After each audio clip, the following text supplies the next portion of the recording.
Journal impact factor મુખ્યત્વે કયા માપદંડ પર આધારિત છે? સંદર્ભોના ઉલ્લેખ ઉપર.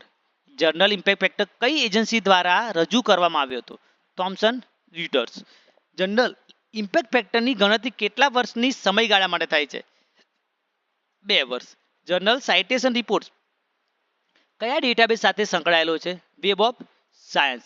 ઇન્સ્ટિટ્યુશનલ ઇમ્પેક્ટ ફેક્ટરનો હેતુ શું છે? સંશોધન સંસ્થાની સંદર્ભ પ્રભાવશીલતાને માપવી. ઇન્સ્ટિટ્યુશનલ ઇમ્પેક્ટ ફેક્ટર કયા આધારે નક્કી થાય છે? સંસ્થા દ્વારા પ્રકાશિત સંશોધન પર મળેલા સાઇટેશનના આધારે. ઓથર ઇમ્પેક્ટ ફેક્ટર માટે સૌથી સામાન્ય રીતે કયો ઇન્ડેક્સ ઉપયોગમાં લેવાય છે? H index. એચ ઇન્ડેક્સ લેખકના કયા તત્વને માપે છે? પ્રકાશનોની ગુણવત્તા અને ઉલ્લેખ બંને. જર્નલ ઇમ્પેક્ટ ફેક્ટર કયા પ્રકારનું માપ છે? Quantitative matrix. Journal impact factor સૌથી પહેલા કયા દાયકામાં રજૂ થયું હતું? 1960માં. ઇમ્પેક્ટ સ્કોર મુખ્યત્વે શેના માટે ઉપયોગી થાય છે? જર્નલની પ્રભાવશીલતા જાણવા માટે. આઈટેડ ઇન્ડેક્સ કયા પ્લેટફોર્મ પર લોકપ્રિય છે? Google scholar.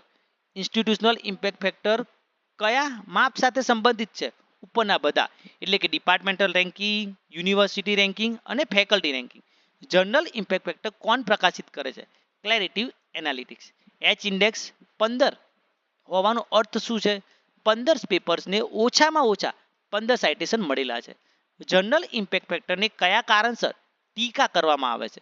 ભાષાકીય પક્ષપાત, સ્વ સંદર્ભનો દુરુપયોગ, શિસ્તવાર અસમાનતા. સાઇટ સ્કોર કયા ડેટાબેઝ સાથે સંબંધિત છે? સ્કોપસ. ઇન્સ્ટિટ્યુશનલ ઇમ્પેક્ટ ફેક્ટર કયા સંદર્ભમાં વધુ ઉપયોગી છે? Research funding decision. ઇમ્પેક્ટ ફેક્ટરની ગણતરી માટે ડિનોમિનેટર શું હોય છે? Number of citable items. Altmetrics કયા પ્રકારના સાઇટેશન્સને માપે છે? સોશિયલ મીડિયા મેન્શન્સ અને ડાઉનલોડ. રિસર્ચ ગેટ પર ઓથર ઇમ્પેક્ટ માપવા માટે કયા સૂચકનો ઉપયોગ થાય છે? R G score. એચ ઇન્ડેક્સ કઈ ખામી માટે જાણીતી છે? ઉપરની બધી, એટલે કે જૂના સંશોધકોને લાભ આપે છે, નવા સંશોધનો દંડિત કરે છે અને ક્ષેત્રવાર ભેદભાવ. ઓથર ઇમ્પેક્ટ ફેક્ટર સૌથી વધુ કયા સંદર્ભમાં ઉપયોગી છે? Research evaluation, funding decisions, hiring અને પ્રમોશનમાં. જર્નલ ઇમ્પેક્ટ ફેક્ટર એન્યુઅલી કયા અહેવાલમાં પ્રસિદ્ધ થાય છે? Journal citation reports.